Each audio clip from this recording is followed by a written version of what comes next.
You can't believe it happened. Your spouse cheated on you. It's a feeling of betrayal. You don't know if you'll ever recover from it.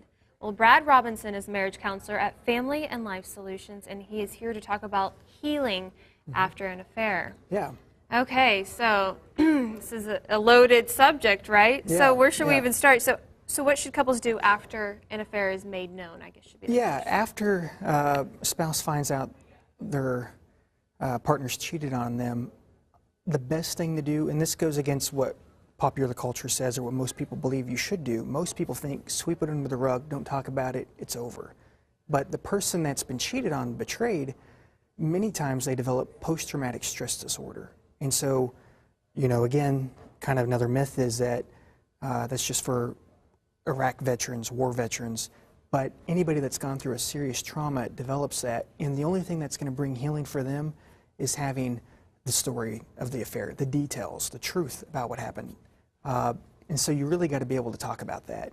And telling that story, how do you actually tell that story? Yeah, and that's where it gets a little bit more tricky because, and you can do it successfully, but the person who's been betrayed needs to be patient and almost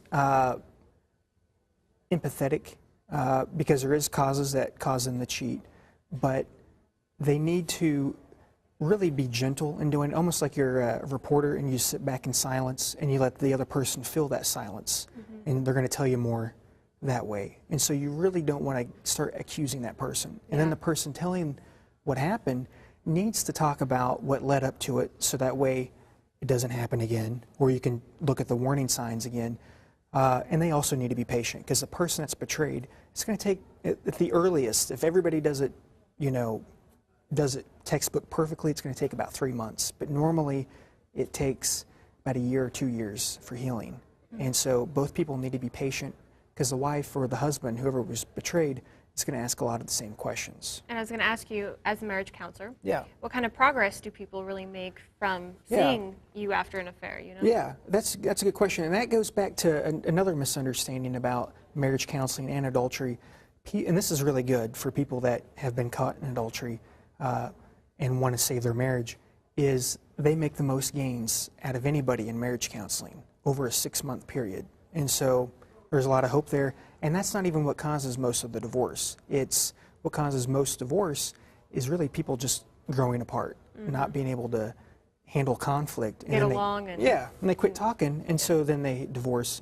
But adultery, that's something that we know how to fix. There's a lot of research on that, and we've had great success being able to help people with that. Perfect. Thank you so much, Brad Robinson. Great to have you in. Yeah. And you can reach Brad Robinson at Family and Life Solutions. That website is right there, familyandlifesolutions.com.